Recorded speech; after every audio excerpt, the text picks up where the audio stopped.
Welcome to the MeMyddleton Show, a place to encourage neo-spiritualists to laugh, love, and learn, while we virtually walk through topics of the spiritual, magical, natural, and occultic worlds. I am your host, Evina. You have now entered the MeMyddleton Show. Welcome back to the MeMyddleton Show. This is your girl, Evina, with a very, very special host. My very first host of 2022. I have here a life coach and an online health and fitness coach. His mission is to help inspire as many people as possible to grow spiritually, to be financially educated, and to be the best versions of themselves physically. He helps people to go beyond their fears, beyond their limits, and beyond their physical and mental capacities. He also helps with finding the will to rise after a failed relationship, failed business, by gaining their confidence to move forward and having a new perspective in life. Ladies and gentlemen, please help me welcome King Will Baptiste. Greetings, brother. Thank you so much for joining us on the MeMyddleton Show. How are you feeling? Oh, I am feeling great. As Les Brown say, it is a plum pleasant pleasure to be here with you. It is an honor and a privilege. And thank you for allowing me to be in your space. Thank you for allowing me to be part of your, I believe, your first interview of the year. My goodness, what an honor. And, when life gives you an opportunity, you seize the opportunity and just run with it. So I was really moved when you had asked me to do this interview. A person of your caliber, and we've met on Clubhouse, and I've watched you and I've listened to you, and I'm just glad that you have chosen me to be part of your squad. So it is, people can't see it that I'm nervous, because as melanated people, the color doesn't change that much, but being in the presence of a queen like you, it is mind-boggling. So I'm still trying to pinch myself to see if this is real, but hey, and I believe that God ordained this meeting a long time ago. It was just a matter of time before it comes together. So hey, I'm just glad to be here. Asheo, thank you so much. Those are beautiful words, King. I appreciate you. Man, look at here. So we met on Clubhouse, and it was in the room where we was just talking about our podcast. We were talking about various different things, and I'm listening to this brother. He was talking about being of physical fitness, and I saw his pictures, and I'm like, well, wait a minute, I'm married. I ain't got no business looking at him. Ladies and gentlemen, when I tell you this man is fine, I just want to say thank you. I just want to say thank you for reminding me what God looks like. And you are just one of many expressions of God. Thank you so much for being that. Yes, sir. I think physical health is just as important as mental and spiritual health. And as you know, the MeMyddleton Show is all about the spiritual, the magical, the naturopathic, and the occult. And spirituality is so important, especially when it comes to people of color. All people of all races, spirituality is highly important, especially in this day and time. But of course, I'm going to be naturally drawn to our melanated and people of color when it comes to spiritual development. But mental and physical development is just as important. And you, my brother, is the actual epitome of that. So I want to say thank you for your walk and your journey. And speaking of your walk and your journey, I have recently began asking my guests about their awakening story. So what was it that started you on this particular journey that got you to become this wellness coach that you are today? Wow. I'm going to have to take you back to memory lane, about almost 26 years ago. As a matter of fact, the journey has started as part of me expressing my anger. I had a lot of pain because I was bullied a lot, and not having a older brother to watch out for me.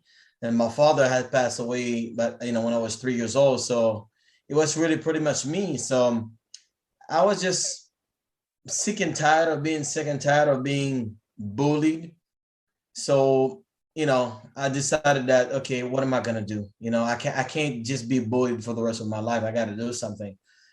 So I decided that I was going to work out, and I was doing it as really with the anger. I mean, rage.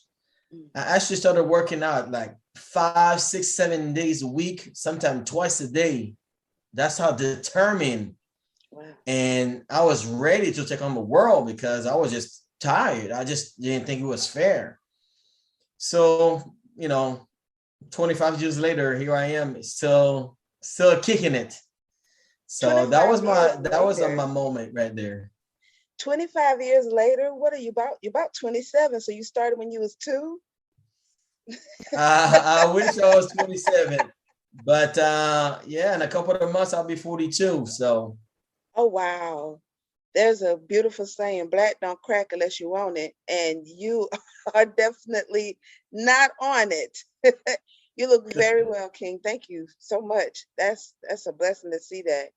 And I admire your tenacity and determination to how many times per day? Twice per day?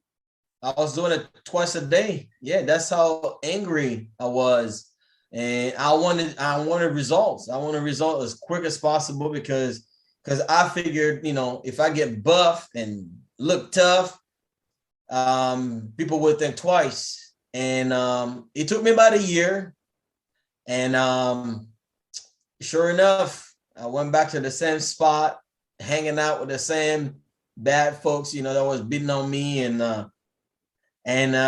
they crack jokes. I laugh, and I stood tall.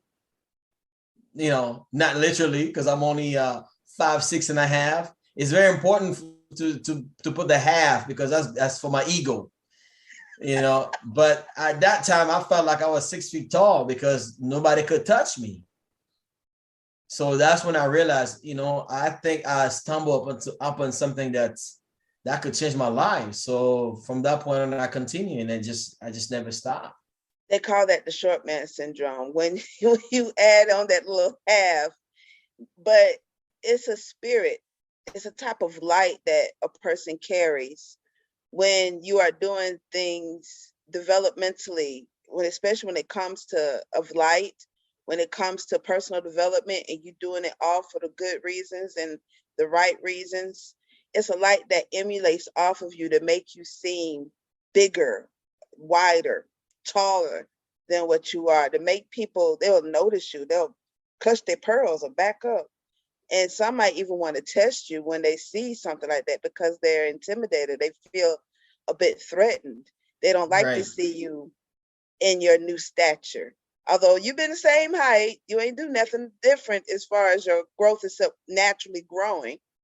But it's that spirit of yours that's just so big. So do you have any stories that of people trying you or testing you after you have developed and grown and have to build your muscles up? Anybody that tried me, they finally and they realized after that they should have never tried me. Yeah, they learned the hard way that they should have never tested me. So yeah. I see. So is it a thing of, because that sounds like very strong mental will that you developed. A lot of people just could not come from within themselves like that. How did that level of will come about inside of you? Like a lot of people, I know even for myself, I've been ridiculed, bullied, went through so much emotionally, but I Right. didn't have that level of will that just burst inside of me to say, I'm going to change this. How did you find that? It's a very good question. I'm gonna have to take you way, way back when I was 3 months old. Let's just put it in a quotation. I died 3 times before I choose to be alive. What does that mean? I was actually pronounced dead 3 times by the time I was 3 months old till about 9 months. So I knew right then and there, when I finally knew that story, I knew that I had a purpose and nothing could stop me. No death, no heights, nothing. So I think that really boosted the reason for me to live, because if at 3 months I refused to stay dead, even though I was pronounced dead 3 times, but I refused to stay dead.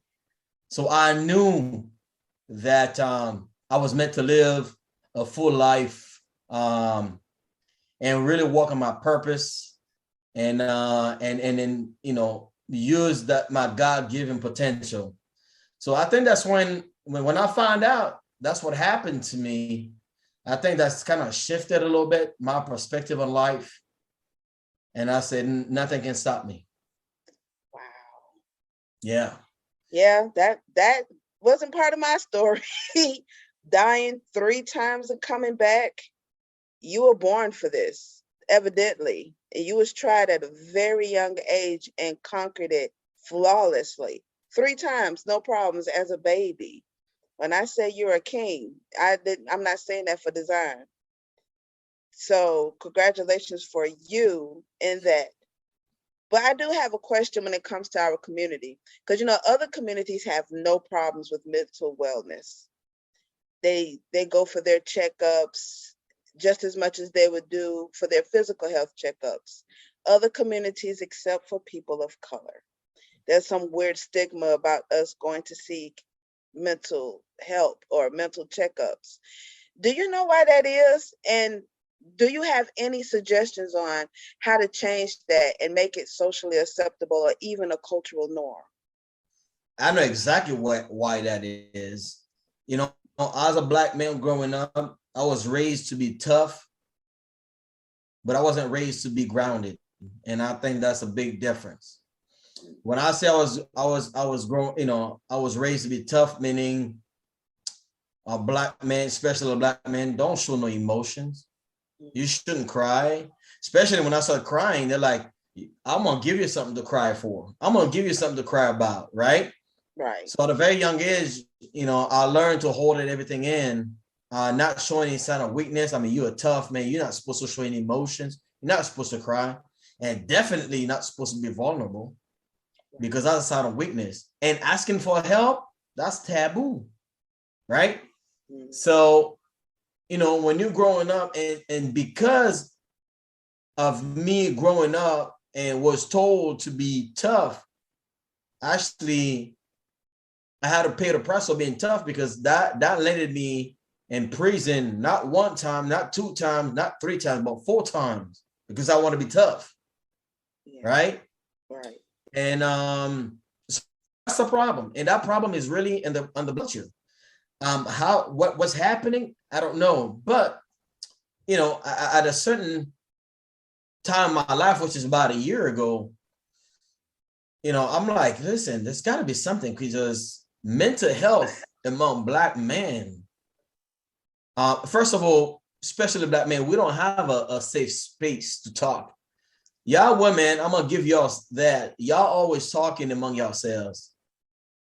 But if I were to talk among other men and I will tell them that, listen, man, this happened to me, so showing emotion, even the man will stigmatize that as I mean, you weak, man. Come on, man. You can't be doing this. You can't be doing that. So if society tell me, or my parents or my family tell me that, and you go to, amongst your friends, your brothers, and they tell you the same thing, so be like, okay, so it's time for me to like really show that I'm tough. So you do things, against with pure pressure and just to show how tough you are, when all the while inside of you there's little boy that's crying for help. But we don't want to talk to that little boy. We don't want to show that. And that little boy is just crying out for his father. I didn't really grow up with my mother. So, I had to quickly learn how to be a man. So that's the problem that we have. But I'm glad that, after 40 years, I finally realized that, okay, being tough I see what it did to me. Mental health. So I'm like, listen, there's got to be more to that than just living a life and it kind of not living, like existing. I wasn't living my life. I was just existed. So somehow I found the courage against all odds. I'm like, you know what? I need help. And then I did. I want to get help. Then that's when showing emotions. But even when I started showing emotion, and what happened is that when I start working on showing emotions and being vulnerable, and that quickly turned around and kind of was being used against me. So right then and there, I shut down.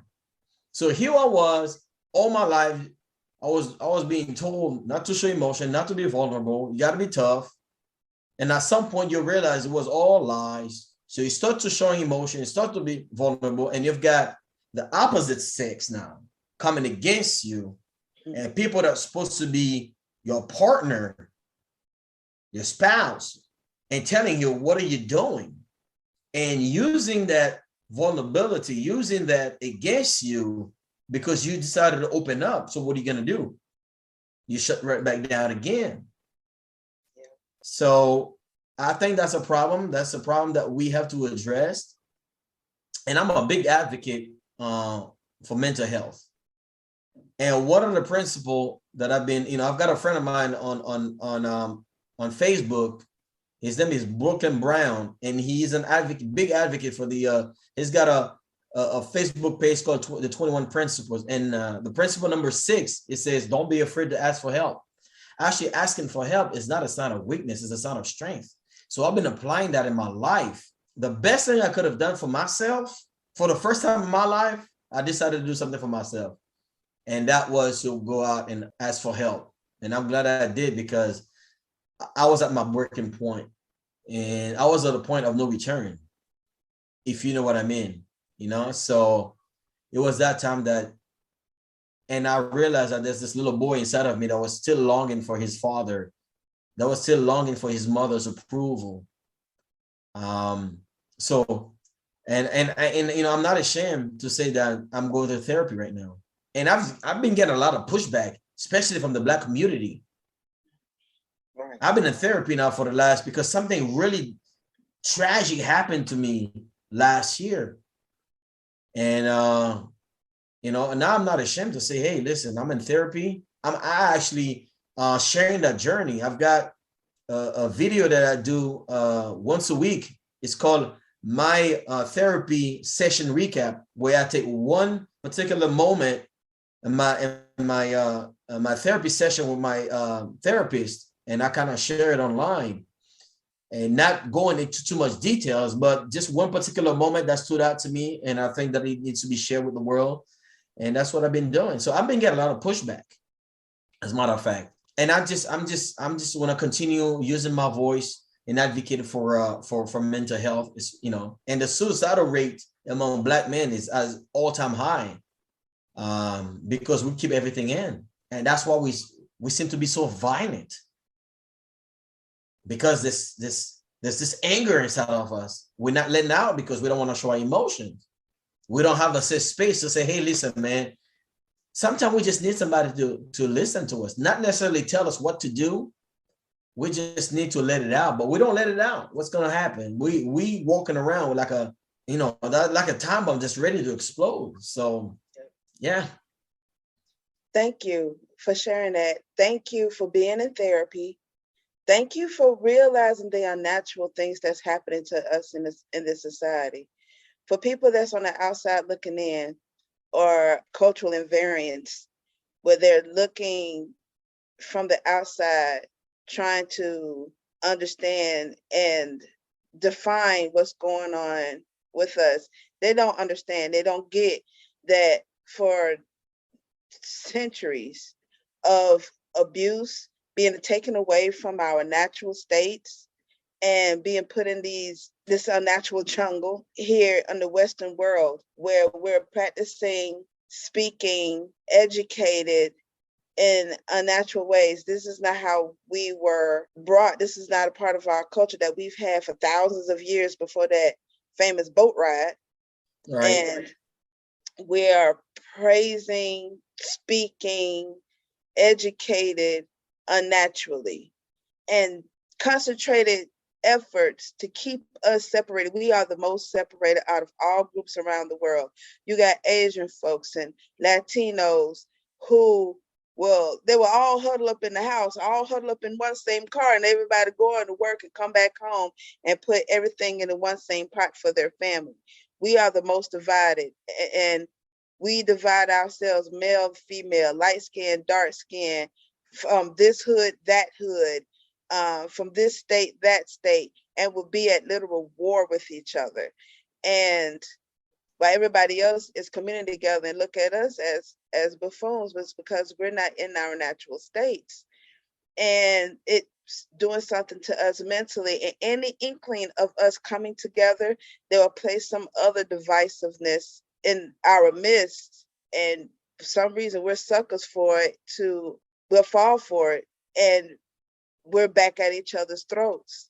I want to personally tell you, as a man of color, a Nubian, that I need you, brother. We all need you. As women, we need you. I can't express how much we really need you. There's this thing about black girl magic and being queens and all of this other mental fluff that we tell ourselves, these different cliches, just little patchworks to make us feel better, but we have no kingdom. We have no well, I mean, how could we have a kingdom without our kings? And we claiming that we could raise these kids by ourselves, or we could do this by ourselves, and I don't need no man, and we're doing everything patriarchally when we are women. I'm not saying that we're weaker than men. Matter of fact, we're stronger than y'all. We give birth. We hold whole bodies in our wombs. You know, if we thump y'all on y'all penis, y'all gonna your eyes will roll back in the back of your head, and you're gonna fall out. You can't do that to us. You can't even take cramps. So we're stronger than y'all in that aspect. But we need your strength. We need your wisdom. We need your leadership. We just, it's everything about y'all that we need from y'all. And we need to be more nurturing to y'all. We need your strength and protection to protect us. And they've done a great work on us for hundreds of years. We've been at each other's throats. And any inkling of us coming together, they'll throw another device to have us separated. And we have been the most separated to where, like you said, not just the men who I think are at the highest risk of being time bombs, but women too. And just added something to that. And because I started going to therapy, and now there's a book is coming out of that. And I'm working on that right now. And it's called Will to Rise. That's the name of the book. So that should be coming out hopefully by August. And I'm very proud of that. It's my first book. As a matter of fact, my story was so compelling. The publisher decided that there are many more books inside of me. So we signed a contract for 10 years. So after this first book, we're going to have 2 more books coming out. So I'm very excited about that. So people can learn about my story. This is a story, but this is not the story, because there's a lot of story inside of a story. And hopefully if I get that privilege again to be coming back on your show doing a podcast, you will discover a lot of things. But we got to just give them a little bit at a time, get people, have them keep guessing and keep coming back for more. But there's a real story. And part of that, like I said, I'm working on a book and becoming a life coach. So all that coming out of the pain, me crying out loud. So I finally found my voice, and we all have a voice. We just got to find it, and we just got to use it. And one thing I come to understand through all my trials and tribulations, my ups and downs I realized that there was a purpose to this. Because I asked myself that question. I'm like, there's no way on earth that I'm going to be going through all that and not having a purpose for that. And I came to realize when I came when I came to that realization, that's when I allow myself to be okay to have gone through all that, because there is an ultimate purpose. There's an end game to all that. So yeah, so just being a life coach and then working on the book, and also podcasts. Eventually, what I want to do is really to help men, be an advocate, child abuse, child molestation, mental health, helping men, re-enter the society, because I have encountered, my trouble with the law many, many times, and I found a way to rise above it, found the will to rise. So I want to help men. I want to help men that are, convict, ex-convict, that are doing time, to find a way, when you come out, how do you reinvent yourself? How do you get back? Because after you've done your time, you pay your dues. But when you come out, you got no right to vote. You can't get a job. So how do you expect me to go on? So I made a mistake. I pay my time. I come out, and I still feel like I'm being punished now because I can't get a job. I have no more right to vote. So I have no voice, and I'm being stigmatized. So everybody that look at me, they look at me as ex-convict. So what do you think is going to happen? Take a wild guess going to happen. Oh, it's not a wild guess. It's just nothing but an educated guess. You're going right back to the system. And all of this is a concentrated effort. This was all systematically created to keep our brothers away from us, to keep our brothers away from their family, to keep them in the prison system so they can make more money off of you. And you still feeling neglected. You still feeling useless. You're in the jungle with a bunch of other animals that's out there. And it's nothing but it's going further and further downhill. That box that you got to check that box with these applications that ask you if you have ever served time in a federal capacity or something to that effect. You got to check that box, and that instead of looking at what you can do, looking at your talents and your skills, looking at that you served your time, that all of that is a part of your past, and you're trying to put a good foot forward.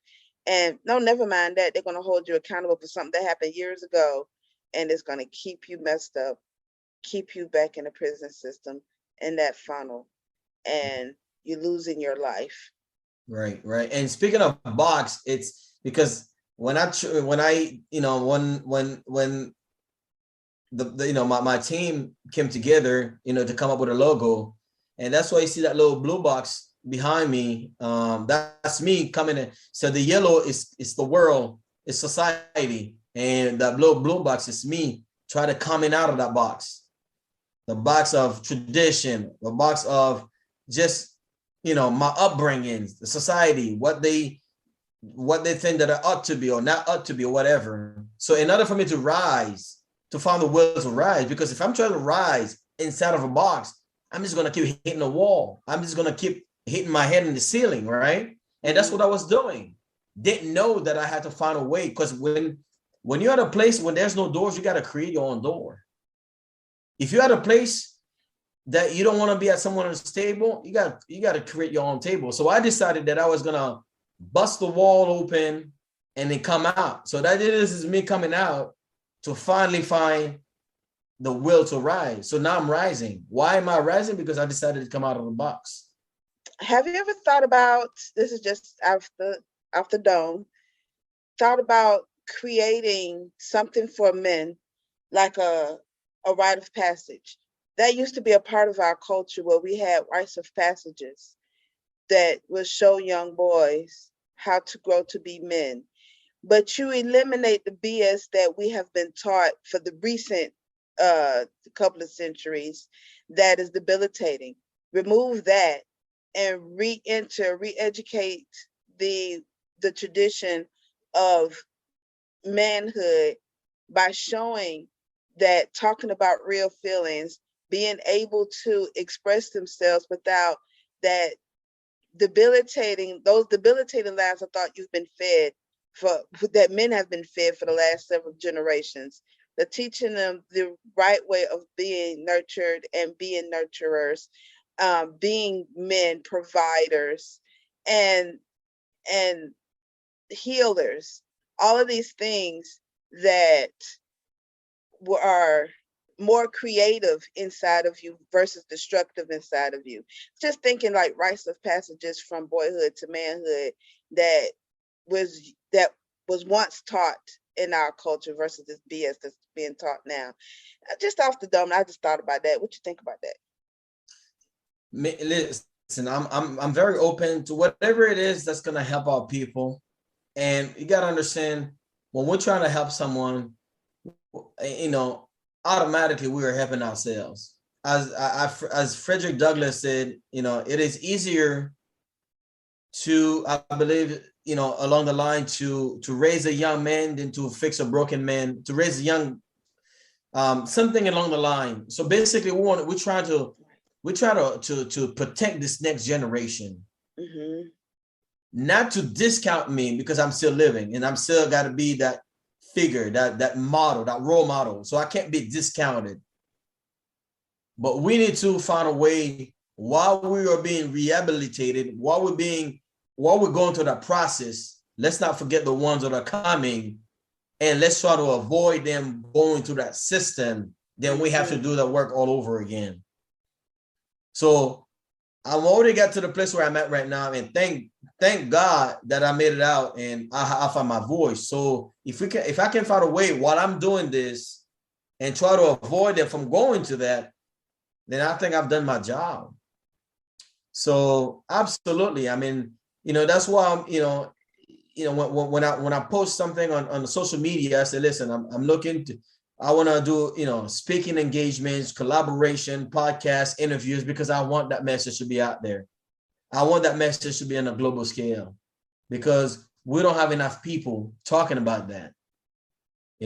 It's all about story, how I made my first million, or how I made it to the music and all that kind of stuff. But we don't have real people with real issues that are out there and really teaching our young boys, our young men, even when it comes to being married and being in a relationship, how to conduct ourselves. Mm-hmm. You know what I'm saying? And that's another thing that I'm advocating, premarital counseling, premarital coaching, because it's through coaching and counseling that you realize, hey, maybe after all, we are not compatible. Maybe we're just sharing similar dysfunctions. Because a lot of times, let's just hypothetically, I met a girl, and we're bond over the same dysfunction. I was abused, she was abused. I was molested, she was molested. This and that and the other. And all of a sudden, we got a commonality. We got something to talk about, but that's not compatibility. Why? Because what ended up happening is, if one of us decided to rise above that, if one of us decided to go get some help and the other one decided that I don't need help, or there's nothing wrong with me, now you realize, after all, we're not compatible. So just because you have a pot that's cracked and the lid is cracked, but they can still fit together, but they're still both broken. Mm-hmm. Just because you're fit together doesn't mean you ought to be together. You're both broken. So I think that anybody that wants to be in a relationship or be married, I will highly recommend that counseling, not only as a couple, but individually, because it's through that you're going to be able to get some stuff out that you didn't know existed. Even sometimes it's not like you want to deceive yourself. It is in your subconscious, you just never thought about it until somebody triggers it. And then you realize, oh man, I thought I was healed from this. I thought that I had gotten over that. But all of a sudden, this person, the trigger word, and all of a sudden you explode. It's like, okay, so I never got over that. The reason why I'm saying that, because I've got 2 failed marriages. I mean, I'm only 42, and I've already gone 2 divorces. Why is that? And I'm the type of person that will take full responsibility and accountability for everything that I do. And both marriages, I was a common denominator. So I can't blame them. I got to look inward. I got to look at myself in the mirror and say, okay, what's going on here? And regardless whether they the part was 50% or 90%. Well, that's on them. What about the 10%? What about the 50%? How am I gonna make sure that I take care of that so that way I don't drag it to another relationship? So I think it's very important that we have to look inward. We have to analyze ourselves and really say, okay, I have a problem and I need help. And until we come to that realization, until we can, do that internal, you know, evaluation, we're just gonna keep repeating the same pattern, the same behaviors. The things that you advocate. And I noticed the list of things that you mentioned. And one of the things that you mentioned that I personally understand and am an advocate for as well. I noticed that you're an advocate for those who have suffered from childhood trauma and abuse. Why are you an advocate for that? And how do you help people like us? I'm an advocate for that because I've gone through it myself. I was abused sexually by a very close family member. By the time I was from 9 all the way to like 15, 16. And by at 16, I was groomed and molested by a close friend of the family that was supposed to be a father figure. Really took out my innocence.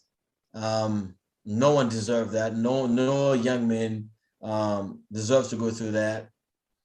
But I didn't know how much damage he has done to me until I had my own child. And look at the innocence of this child. And that's when I was angry, very angry. And what was even more painful than actually going through that is the fact that when I brought it up to my mother and some of the rest of her family member, nobody wants to hear it. They didn't deny it didn't happen. They're like, listen, this is family. We don't talk about this.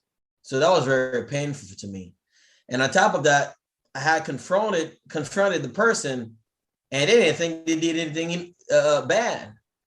So that was more painful. And because of that, a part of the reason why I have two failed marriages, because I associated sex with love. Because I say, if you love me, you'll give me sex, because that's how I was introduced to love.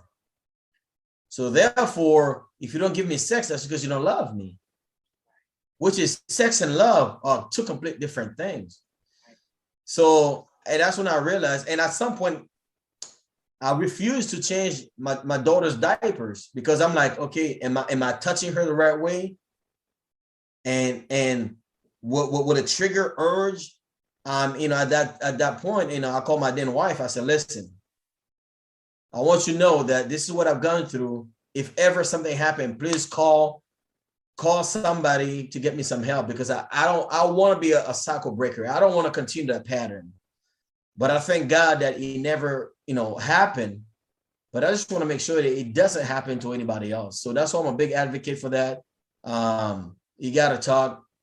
Even if you don't think the child is telling the truth, take it for face value, because even though it wasn't true, there's something that the child is trying to tell you. And 9 times out of 10, when you don't believe the child, what the child was trying to communicate ended up happening, because the child kind of foreseen that's about to happen. So he's telling you, and you don't take it for face value. So what happened? And sometimes the predator is going to say, well, even if you say they're not going to believe you. And the child go ahead and talk about it, and they don't believe the child. So the child believed that what the predator said was true. So, so that's why I'm an advocate, for child abuse, child molestation, because it's just happening way too many young men. And if I can save one young man, if I can talk to the parents, pay attention. Don't let your kids be sitting on the lap.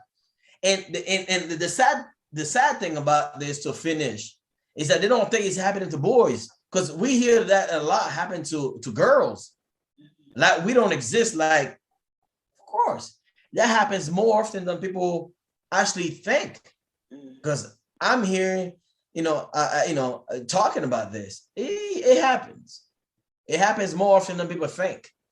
So, we as society, we have the tendency of giving more weight when that happened to a little girl than when that happened to a little boy. And people think that, well, you're a man, you're a boy, you should like it or whatever. Mm. No, that's a violation. So, and hopefully we'll get more into the details, and like I said, it's all laid out on the book. And I know my book is gonna cause a lot of grief within the family, but at this point, the truth is the truth. Take it or leave it, and that's it. My thing is, and you're absolutely right, especially when it comes to boys being molested. I know boys in my personal family that have been molested. With one particular child, I wish I knew when it happened, because I would have turned all the way up, because it happened to me as a child. And then there's this thing of victim shaming. It's like, Yes. what did you do to cause that? I'm a 4-year-old kid. What do you mean? What did I do? As an adult, that doesn't make any sense. But then when you're a child and you're told this, although you may be thinking the same thing, but you're not as vocal because you're a kid. You Right. I have the vocabulary to be able to express it the way you would as an adult. Or, the only people to listen to is your parents. But no one Exactly. is listening to you. And if when you are expressing these things that are happening, they blaming you, but you're the victim. Um, I remember when it happened to me, I got the ass whooping. I got in trouble. Like, what are you teaching me? And Right.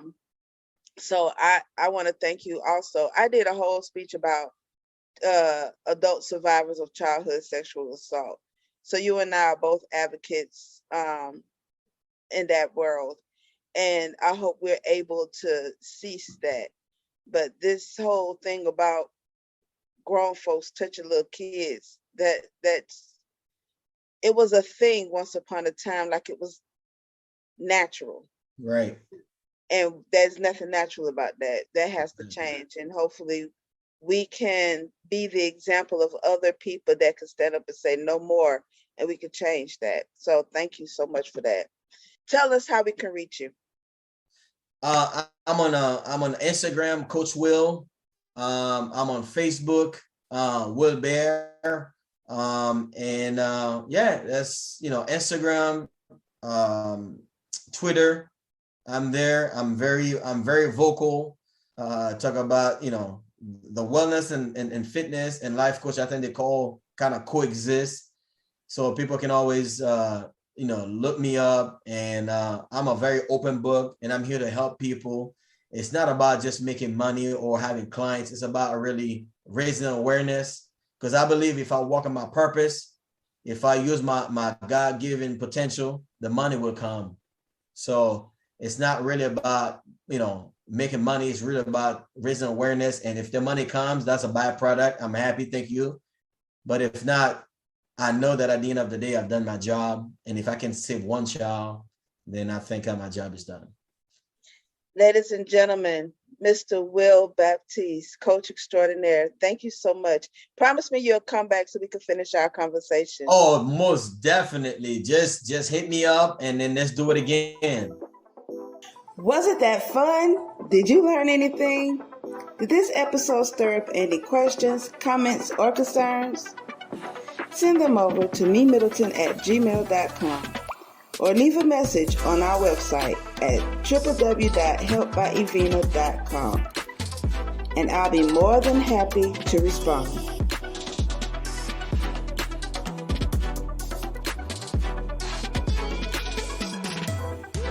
Check out our bonus content by becoming a patron. There are 4 different patron tiers to choose from. This is to help upgrade our equipment. So, don't miss out on exclusive episodes and wonderful rewards for your patronage.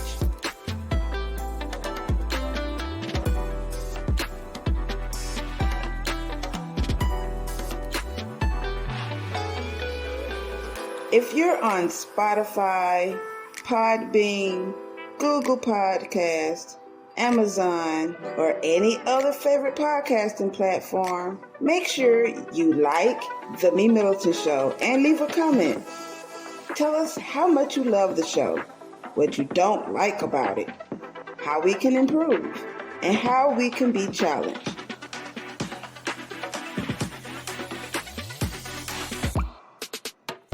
If you're listening to The MeMyddleton Show on YouTube, make sure you comment, like, click on the subscribe button and the notification bell to be the first to get the newest episode.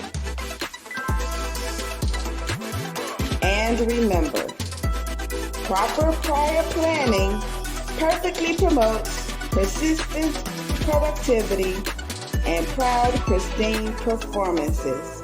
Now, get out there and perform. Until next time.